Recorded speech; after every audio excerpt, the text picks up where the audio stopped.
Hello friends, ఈరోజు chicken gravy అండి. ఈ గ్రేవీ కర్రీ ఏ విధంగా చేయాలో చూపిస్తానండి సింపుల్గా. ముందుగా ఒక అరకిలో చికెన్ అయితే తీసుకున్నానండి. దాన్ని కడిగి శుభ్రం చేసి పక్కన పెట్టుకున్నానండి. ఇప్పుడు దీనికి కావాల్సిన మసాలా ఐటమ్స్ అన్ని నేను చూపించిన ఈ విధంగా మసాలా ఐటమ్స్ అన్నీ తీసుకుని మెత్తటి పేస్ట్లా చేసుకుని పక్కన పెట్టుకోండి.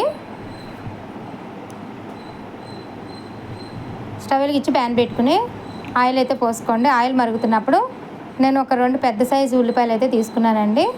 ఉల్లిపాయలు ముక్క వేసేసుకున్న తర్వాత పచ్చిమిరపకాయలు కూడా వేసుకుని కొంచెం దోరగా వేగనివ్వండి.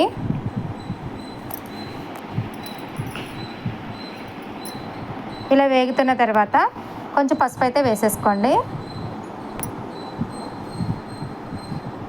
ఇప్పుడు కొంచెం అల్లం వెల్లుల్లి పేస్ట్ అండి, అల్లం వెల్లుల్లి పేస్ట్ కూడా వేసి కొంచెం సేపు వేగనివ్వండి. ఇప్పుడు కడిగి పెట్టుకున్న చికెన్ అనేది వేసేసుకోండి.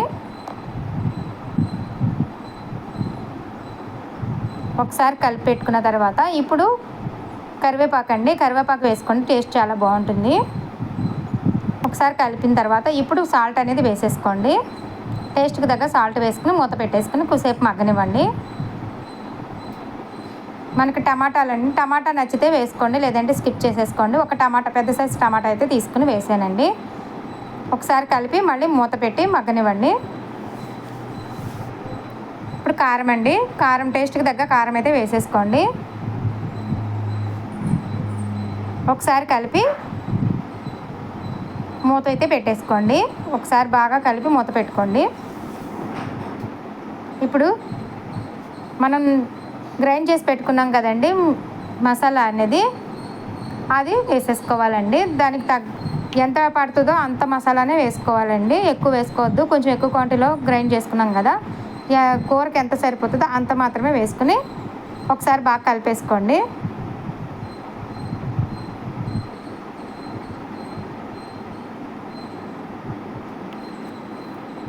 ఇప్పుడు తగినంత వాటర్ అయితే పోసేసుకొని మూత పెట్టేసుకోండి. ఇంకా కలిపేసి ఒకసారి మూత పెట్టేసుకోండి. ఇప్పుడు కొంచెం బాగా మగ్గిన తర్వాత ధనియాల పొడి అలాగే చికెన్ మసాలా పొడి అండి, అవి వేసేసుకుని ఒకసారి కలిపేసుకుని చివరిగా కొత్తిమీర వేసుకుని కస్తూరి మేతి కూడా వేసుకుని ఇంకా దించేసుకోండి. ఇంతే అండి, సింపుల్గా చేసుకునే చికెన్ గ్రేవీ కర్రీ అండి. నచ్చితే లైక్ చేయండి ప్లీజ్.